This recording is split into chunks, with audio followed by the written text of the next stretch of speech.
بسم اللہ الرحمن الرحیم ان اللہ وملائکته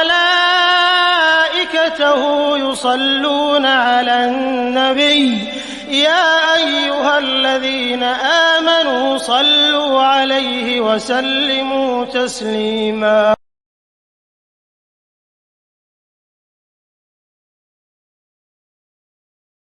بسم اللہ الحمدللہ والصلاة والسلام علی رسول اللہ. رب اشرح لی صدری ویسر لی امری واحلل عقدۃ من لسانی یفقہوا قولی. ناظرین السلام علیکم ورحمۃ اللہ وبرکاتہ. سیرت النبی صلی اللہ علیہ وسلم انگلیوں پر اہم واقعات کو یاد رکھیے آسان طریقے سے 5 منٹ سیریز میں. سبق نمبر 10 جس میں ہم 11واں سال لیں گے. یاد رکھیے 10واں سبق ہے لیکن سال 11 ہے.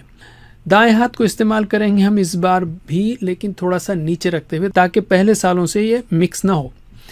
اس سبق کے 3 حصے ہیں: دعوت جاری، قبول اسلام، 6 مدینہ والے.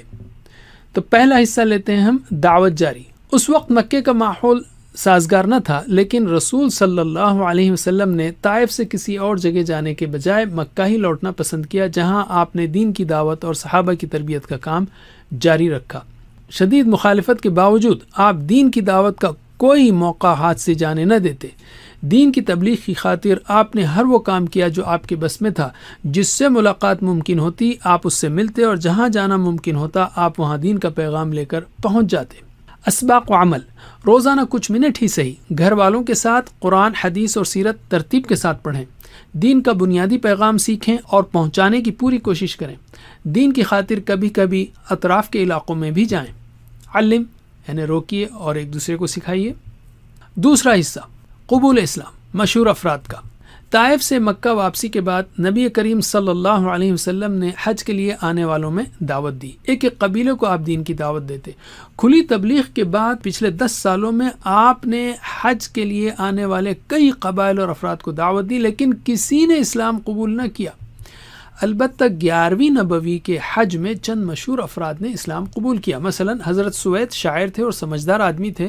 رسول صلی اللہ علیہ وسلم نے انہیں قرآن پڑھ کر سنایا تو کہا کہ یہ تو بہت ہی اچھا کلام ہے اور پھر اسلام قبول کر لیا.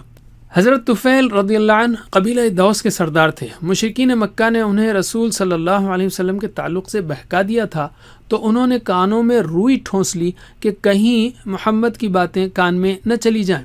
رسول اللہ سے ملاقات ہوئی تو آپ صلی اللہ علیہ وسلم نے اسلام پیش کیا اور قرآن پڑھ کر سنایا. قرآن سن کر وہیں انہوں نے اسلام قبول کر لیا اور کہا اس سے عمدہ اور انصاف کی بات کبھی نہ سنی تھی. اسی دور میں ایاس، ابو ذر غفاری اور ضماد ازدری رضی اللہ عنہم نے بھی اسلام قبول کیا. اسباق و عمل: دین کی دعوت اگر لوگ قبول نہ کریں تب بھی مایوس نہیں ہونا چاہیے چاہے کئی سال لگ جائیں. غور کیجئے کہ دین کی دعوت کے لیے آپ صلی اللہ علیہ وسلم نے بار بار قرآن کو پیش کیا ہے. قرآن میں اللہ تعالیٰ نے بڑی تاثیر رکھی ہے، اس کو سمجھ کر پڑھنے کی کوشش کریں. علم. تیسرا حصہ 6 مدینے والے. مشرکین کی مخالفت سے بچنے کے لیے رسول صلی اللہ علیہ وسلم رات کے وقت قبائل سے ملاقات کرتے. ایک رات رسول اللہ نے حضرت ابوبکر و علی رضی اللہ عنہما کے ساتھ مینا کی گھاٹی میں مدینے سے آئے ہوئے قبیلہ خزرج کے 6 لوگوں سے ملاقات کی اور انہیں اسلام کا پیغام سمجھایا. چونکہ یہ لوگ یہود کے ذریعے رسول اللہ کے بارے میں جان چکے تھے اس لیے انہوں نے فوراً اسلام قبول کر لیا اور اپنی قوم کو بھی اسلام کی دعوت دینے کا عزم ظاہر کیا. اس طرح اسلام کا پیغام مدینے تک پہنچا اور وہاں گھر گھر میں اسلام کا چرچا پھیل گیا. اسباق و عمل: دعوت دین کے لیے مختلف اوقات، طریقے، جگہیں وغیرہ اختیار کیجیے. مشکلات چاہیں کتنی ہی سخت کیوں نہ ہوں ان کے بعد آسانیاں ضرور ہوتی ہیں. مدینے کے ان 6 لوگوں کی طرح نیک کام کرنے میں جلدی کریں. علم. اب ہم لیتے ہیں قرآن. مکے کے چوتھے دور یعنی 11 سے 13 نبوی میں مسلمانوں کی تربیت اور دین کی دعوت کے لیے قرآن کی تقریباً 15 صورتیں نازل ہوئیں. ان صورتوں کو سمجھ کر پڑھیے تاکہ کچھ اندازہ ہو کہ کس طرح اللہ نے ان سخت اوقات میں اہل ایمان کی تربیت فرمائی اور آج کے حالات میں ہم ان سے کس طرح فائدہ اٹھا سکتے ہیں. یہ ہیں وہ پارے جس میں یہ صورتیں آئی ہیں. اس میں کم از کم 7 سے 14 اور 25 کو یاد رکھیے سوائے 10 کے. 7 سے 14 اور 25 سوائے 10 کے.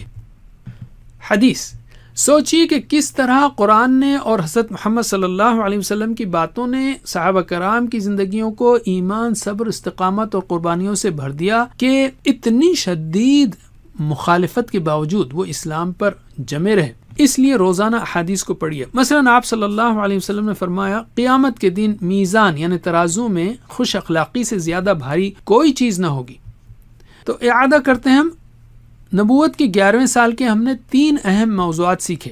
دائیں ہاتھ کے انگوٹے پر ان کی پریکٹس کیجئے۔ دعوت جاری، قبول اسلام، مدینہ والے، دعوت اسلام 6۔ جزاکم اللہ خیر، کوئز کرنا مت بھولیے۔ والسلام علیکم ورحمۃ اللہ وبرکاتہ۔ قرآن فہمی کی دنیا میں ایک نیا انقلاب۔ دنیا میں پہلی مرتبہ قرآن فہمی بذریعہ INAIR طریقہ تعلیم، جو کہ عام طریقہ تعلیم سے 60,000 گنا تیز ترین ہے۔